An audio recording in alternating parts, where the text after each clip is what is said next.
History of the World by J. M. Roberts. Book 7, The End of the Europeans' World. Chapter 2, The Era of the First World War. Against the one clear and favorable fact that great wars had been successfully averted by European states ever since 1870, could be set some political evidence that the international situation was nonetheless growing dangerously unstable by 1900. Some major states had grave internal problems, for example, which might imply external repercussions. For all the huge difference between them, United Germany and United Italy were new states. They had not existed 40 years earlier, and this made their rulers specially sensitive to internal divisive forces and consequently willing to court chauvinistic feeling. Some of Italy's leaders went in for disastrous colonial ventures, keeping alive suspicion and unfriendliness towards Austria Hungary, formerly Italy's ally, but the ruler of territories still regarded by Italians as unredeemed, and finally plunged their country into war with Turkey in 1911. Germany had the advantages of huge industrial and economic success to help it. Yet, after the cautious Bismarck had been sent into retirement, its foreign policy was conducted more and more with an eye to winning the impalpable and slippery prizes of respect and prestige, a place in the sun, as some Germans summed it up. Germany also had to face the consequences of industrialization. The new economic and social forces it spawned were increasingly difficult to reconcile with the conservative character of its constitution, which gave so much weight in imperial government to a semi feudal agrarian aristocracy. Nor was the internal tension confined to the new states. The two great dynastic empires of Russia and Austria Hungary each faced grave internal problems. More than any other states, they still fitted the assumption of the Holy Alliance era that governments were the natural opponents of their subjects. Yet, both had undergone great change in spite of apparent continuity. The Habsburg monarchy, in its new hyphenated form, was itself the creation of a successful nationalism, that of the Magyars. In the early years of the 20th century, there were signs that it was going to be more and more difficult to keep the two halves of the monarchy together without provoking other nations inside it beyond endurance. Moreover, here too, industrialization in Bohemia and Austria was beginning to add new tensions to old. Russia, as has been indicated, actually exploded in political revolution in 1905 and was also changing more deeply. Autocracy and terrorism between them destroyed the liberal promise of the reforms of Alexander II, but they did not prevent the start of faster industrial growth by the end of the century. This was the beginning of an economic revolution to which the great emancipation had been essential preliminary. Policies designed to exact grain from the peasant provided a commodity for export to pay for the service of foreign loans. With the 20th century, Russia began to show at last a formidable rate of economic advance. The quantities were still small. In 1910, Russia produced less than a third as much pig iron as the United Kingdom and only about a quarter as much steel as Germany. But these quantities had been achieved at a very high rate of growth. Probably more important, there were signs that by 1914, Russian agriculture might at last have turned the corner and be capable of producing a grain harvest which would grow faster than population. A determined effort was made by one minister to provide Russia with a class of prosperous independent farmers whose self-interest was linked to raising productivity by removing the last of restraints on individualism imposed by the terms of serfdom's abolition. Yet there was still much backwardness to overcome. Even in 1914, less than 10% of Russians lived in towns and only about 3 million out of a total population of more than 150 million worked in industry. The debit side still loomed large in Russia's progress. She might be a potential giant, but still one entangled with grievous handicaps. The autocracy governed badly, reformed unwillingly, and opposed all change, though forced to make constitutional concessions in 1905. The general level of culture was low and unpromising. Industrialization would demand better education, and that would cause new strains. Liberal traditions were weak.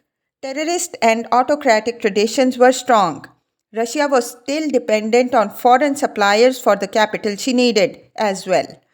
Most of this came from her ally, France. With the United Kingdom and Italy, the Third Republic represented liberal and constitutional principles among Europe's great powers. Socially conservative, France was, in spite of her intellectual vitality, uneasy and conscious of weakness. In part, a superficial instability was a matter of bitter exchanges between politicians. In part, it was because of the efforts of some who strove to keep alive the revolutionary tradition and rhetoric. Yet the working class movement was weak. France moved only slowly towards industrialization, and in fact, the Republic was probably as stable as any other regime in Europe. But slow industrial development indicated another handicap of which Frenchmen were very aware: their military inferiority. The year 1870 had shown that the French could not on their own beat the German army. Since then, the disparity of the two countries' position had grown ever greater. The manpower France had fallen further still behind, and in economic development too, it had been dwarfed by its neighbor. Just before 1914, France was raising about one-sixth as much coal as Germany, made less than a third as much pig iron, and a quarter as much steel. If there was ever to be a return match for 1870, Frenchmen knew they would need allies. In 1900, one was not to be looked for across the channel. This was mainly because of colonial issues. France, like Russia, came into irritating conflict with the United Kingdom in a great many places around the globe where British interests lay. For a long time, the United Kingdom found it could remain clear of European entanglements. This was an advantage, but it too had troubles at home. The first industrial nation was also one of the most troubled by working class agitation and increasingly by uncertainty about its relative strength. By 1900, some British businessmen were clear that Germany was a major rival. There were plenty of signs that in technology and method, German industry was greatly superior to British. The old certainties began to give way. Free trade itself was called in question. There were even signs in the violence of Ulstermen and suffragettes, and the embittered struggles over social legislation with the House of Lords determined to safeguard the interests of wealth that parliamentarianism itself might be threatened. There was no longer a sense of the sustaining consensus of mid Victorian politics.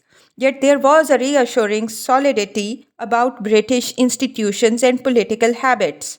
Parliamentary monarchy had proved able to carry through vast changes since 1832, and there was little reason for fundamental doubt that it could continue to do so.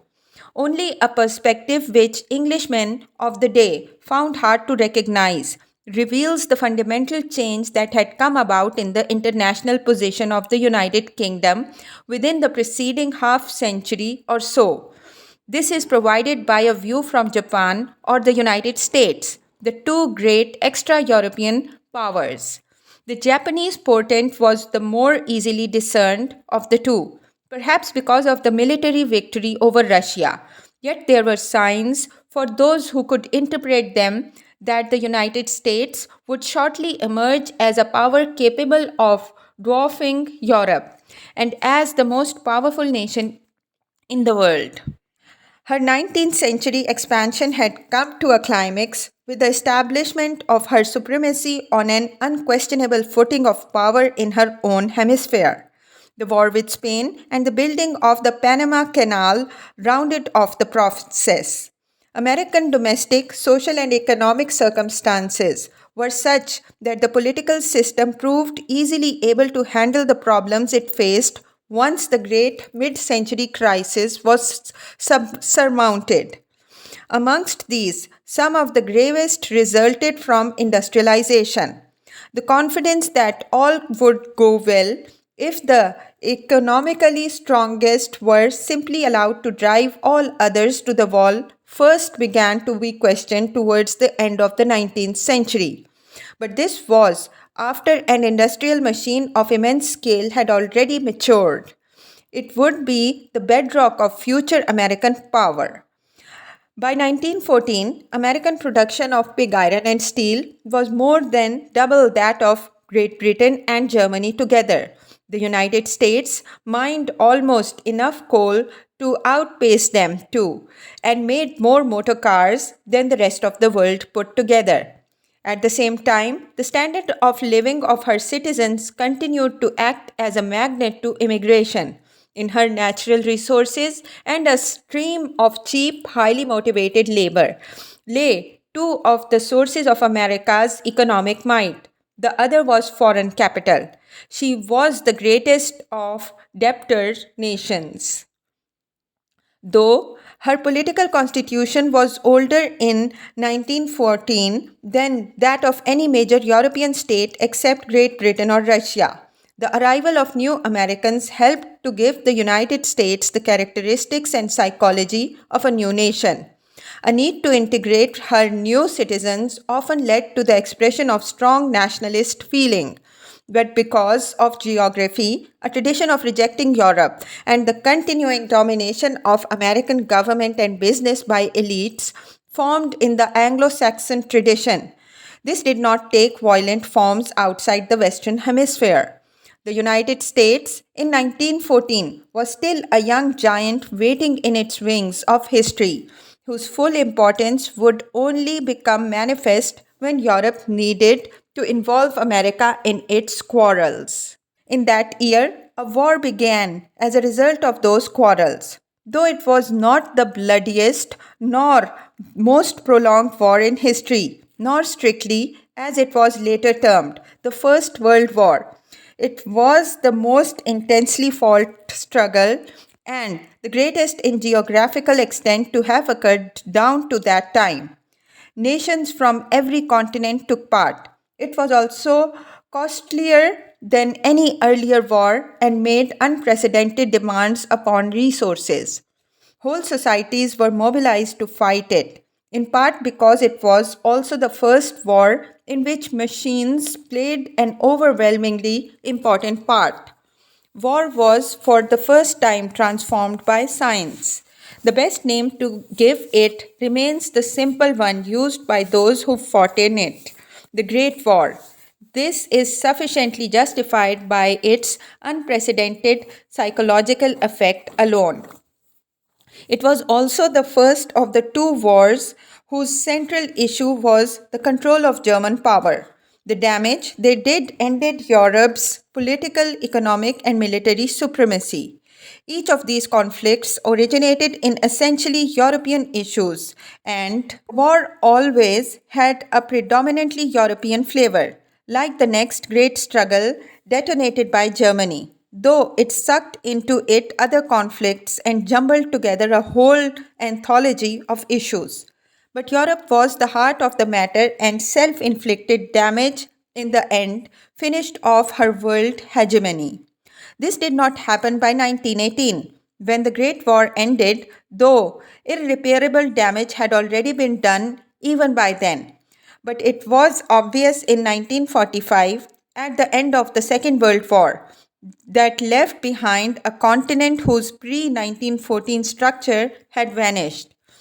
It has led some historians to speak of the whole era from 1914 to 1945 as an entity, as a European civil war. Not a bad metaphor, provided it is borne in mind that it is a metaphor. Europe had never been free from wars for long, and the containment of internal disorder is fundamental presupposition of a state. Europe had never been united and could not therefore have a true civil war. But it was the source and seat of a civilization which was a unity. Europeans saw themselves as having more in common with other Europeans than with black, brown, or yellow men. Furthermore, it was a system of power which in 1914 was an economic unity and had just experienced its longest period of internal peace.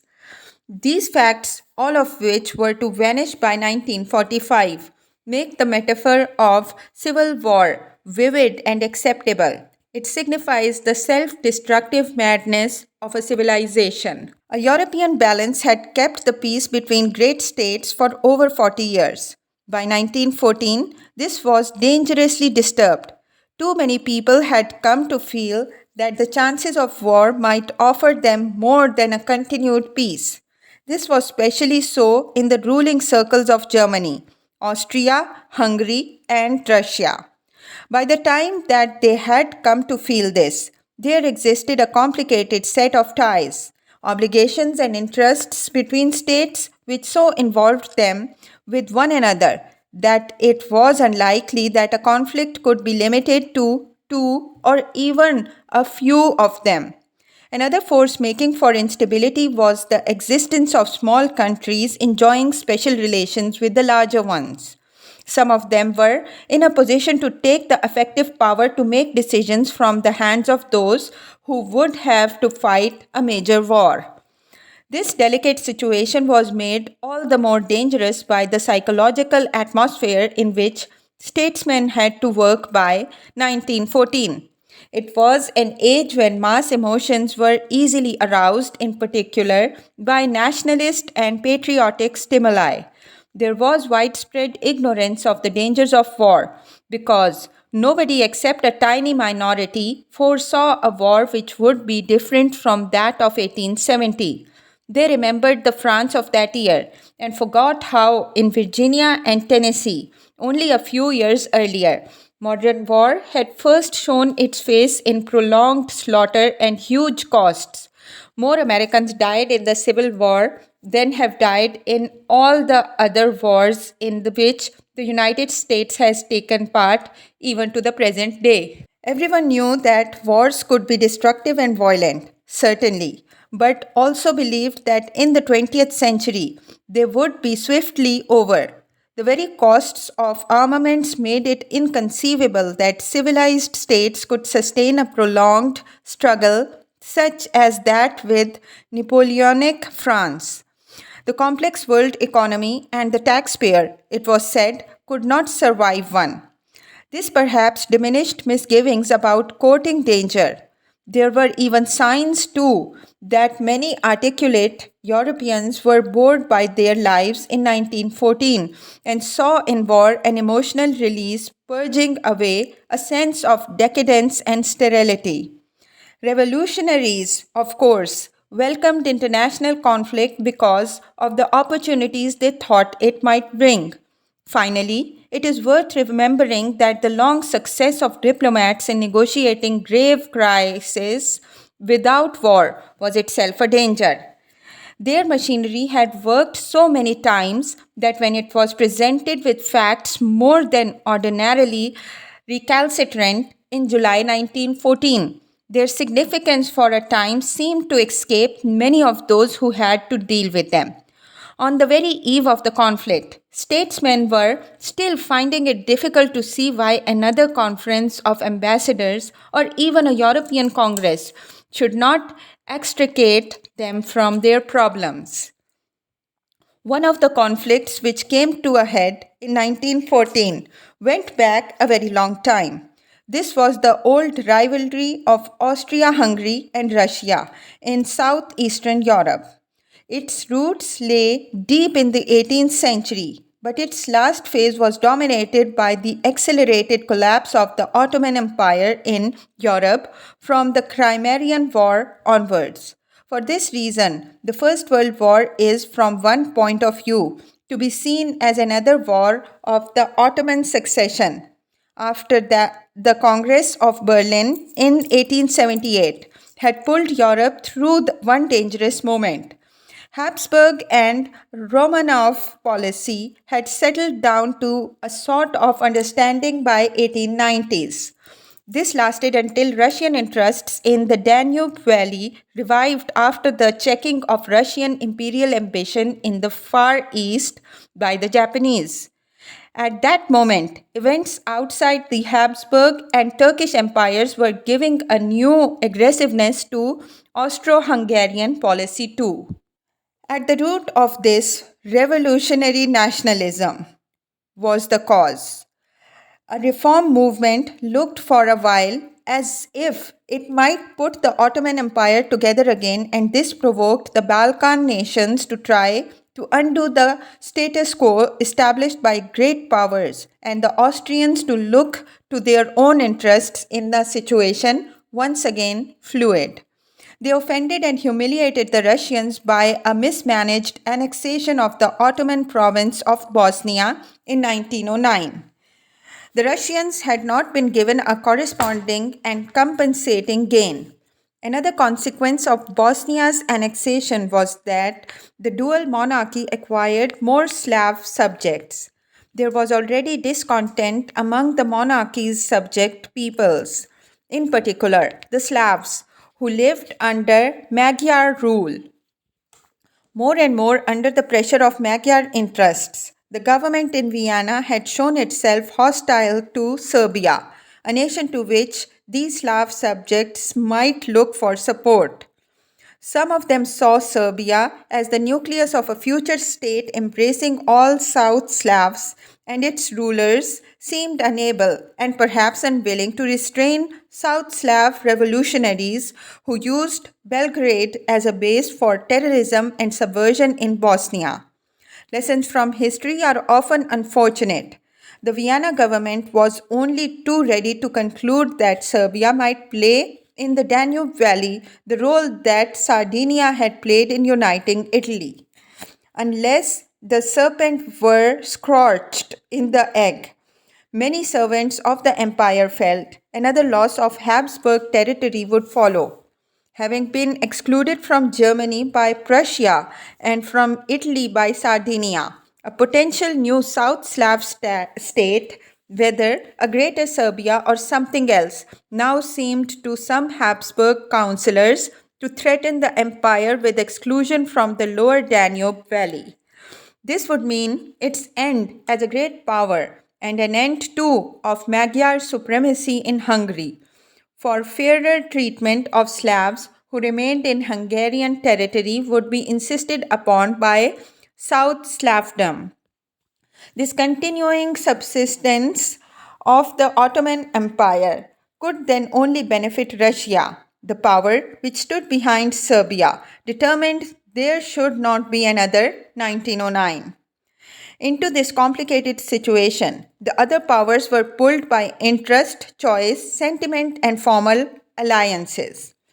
Of these, the last were perhaps less important than was once thought. Bismarck's efforts in the 1870s and 1880s to ensure the isolation of France and the supremacy of Germany had spawned a system of alliances unique in peacetime. Their common characteristic was that they defined conditions on which countries would go to war to support one another, and this seemed to cramp diplomacy. But in the end, they did not operate as planned. This does not mean that they did not contribute to the coming of war, but that formal arrangements can only be effective if people want them to be, and other factors decided that in 1914. At the root of the alliances was the German seizure of Alsace and Lorraine from France in 1871, and the consequent French restlessness for revenge.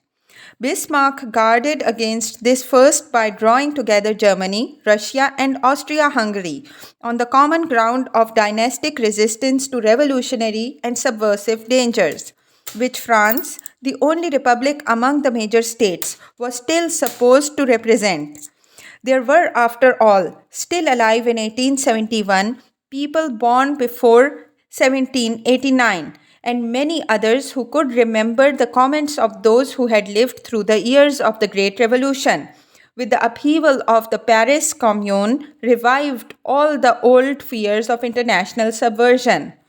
The Conservative Alliance nonetheless lapsed in the 1880s, essentially because Bismarck felt he must, in the last resort, back Austria Hungary if a conflict between her and Russia proved unavoidable. To Germany and the dual monarchy was then added Italy. Thus was formed in 1882 the Triple Alliance. The Bismarck still kept a separate reinsurance treaty with Russia, though he seems to have felt uneasy about the prospect of keeping Russia and Austria Hungary at peace in this way. Yet a conflict between them did not again look likely until after 1909. By then, Bismarck's successors had allowed his reinsurance treaty to lapse, and Russia had become, in 1892, an ally of France. From that date, the road led away from Bismarck's Europe, where everyone else had been kept in equilibrium by Germany's central role, to a Europe divided into two camps. This was made worse by German policy. In a series of crises, it showed that it wanted to frighten other nations with its displeasure and make itself esteemed. In particular, in 1905 and 1911, irritation was directed against France, and commercial and colonial issues were used as excuses to show by displays of force that France had not won the right to disregard German wishes by making an ally of Russia. German military planning had already by 1900 accepted the need to fight a two front war if necessary and made preparations to do so by a quick overthrow of France while the resources of Russia were slowly mobilized. As the 20th century opened, it had therefore become highly probable that if an Austro Russian war broke out, Germany and France would join in. Moreover, Germans had within a few years made this more likely by patronizing the Turks. This was much more alarming to the Russians than it would have been earlier, because a growing export trade in grain from Russia's Black Sea ports had to pass through the straits. The Russians began to improve their fighting power. One essential step in this was the completion of a railway network which would make possible the mobilization and delivery to the battlefields of Eastern Europe of Russia's vast armies.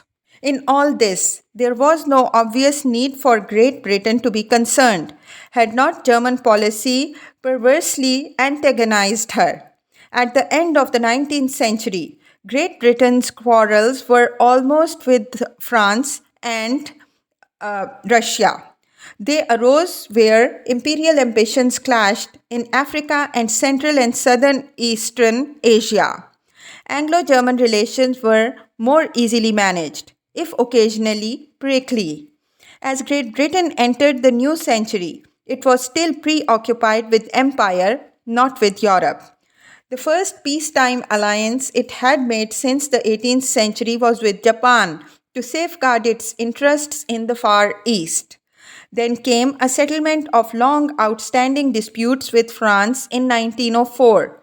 This was, in essence, an agreement about Africa, where France was to be given a free hand in Morocco in return for Great Britain having one in Egypt, a way of settling another bit of Ottoman succession. But it rounded up other colonial quarrels the world over, some going back as far as the Peace of Utrecht. A few years later, Great Britain made a similar, though less successful, agreement with Russia about spheres of interests in Persia. But the Anglo French settlement grew into much more than a clearing away of grounds for dispute. It became what was called an entente or special relationship.